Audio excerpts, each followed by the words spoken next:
This movie is too real. It definitely felt like Chicago. And this movie is actually directed by Robert Amparan, if I'm saying his name right. He's the rapper known as Hypno Carlito from Chicago.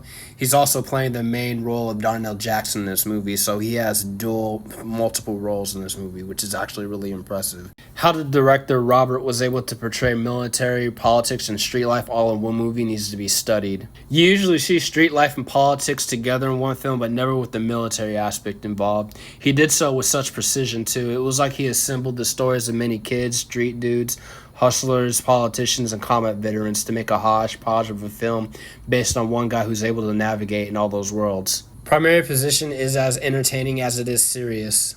You won't be too sure of the message Robert was trying to make with this movie, but you'll be damn sure he's as valid as a director as he is an actor.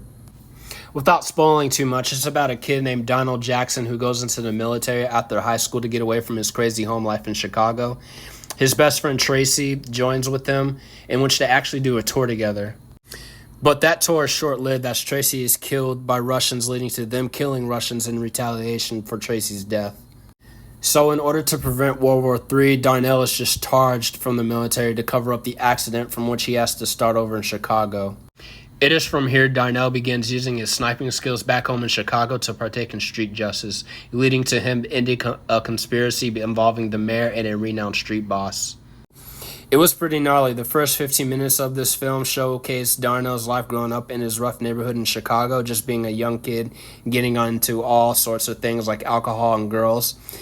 Then it goes into when Darnell and Tracy are in the military, where the film spends about another 20 minutes showcasing the events leading to him getting discharged. Then you have the remaining hour of the movie, and this is where everything really starts. Darnell goes back home in Chicago, where he grew up, and this is where he starts being a vigilante. And it's really funny. He walks around his neighborhood most of the time carrying his sniper rifle in the guitar case.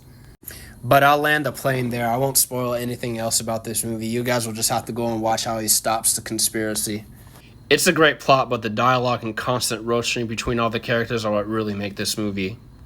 It felt like how it was when you grew up. You would be around dudes you liked or didn't like, and how you would always banter with just about everyone in your neighborhood.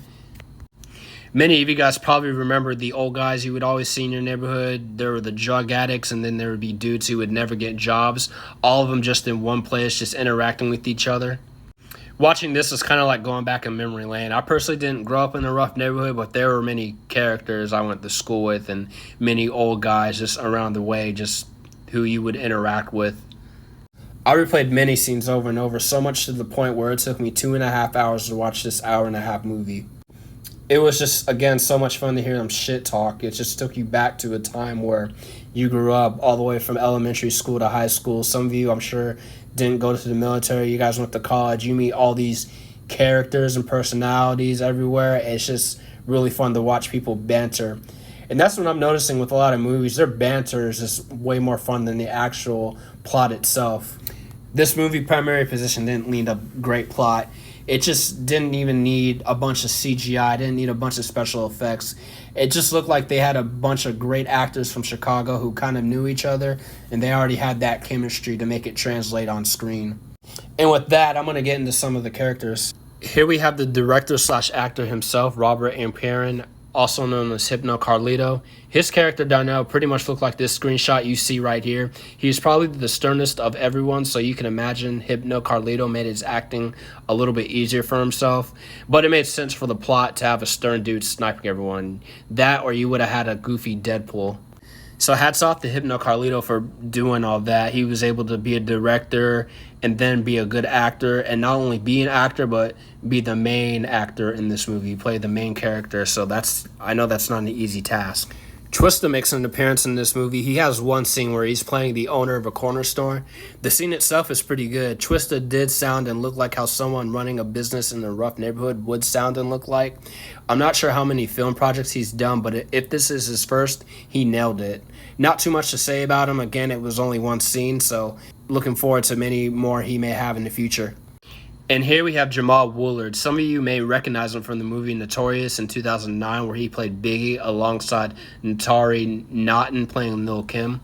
I had to look up who he was because he looked really familiar, but I couldn't put a name on it. In this movie, he plays a highly respected street boss. He only had about 7 minutes of screen time, but his performance is pretty solid. This movie does make you want to look up his other movies. I know I will. Now, this is Darnell's mom in the movie. I couldn't find her name anywhere. The screen credits do not have her listed, so if anyone knows who she is, please put it in the comments.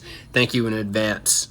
Now, this woman is wild. She is a drug addict and a prostitute all at once, which may not seem so far out of reach if you grew up in a rough neighborhood, but for normal guys like myself, it is fucking crazy that someone can live like that day in and day out. Her and Darnell's interactions are funny. It's sad in real life, but in the context of this movie, it was funny seeing her constantly just talk shit to her own son and constantly scapegoating him for all his problems.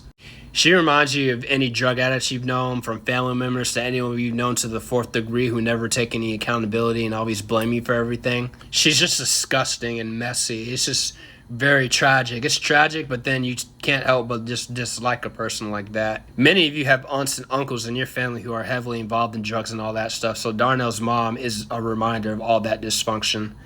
And I've been around it myself. It's never fun. She's almost triggering to a certain degree, but her acting takes it in this movie for me. She should get an Oscar.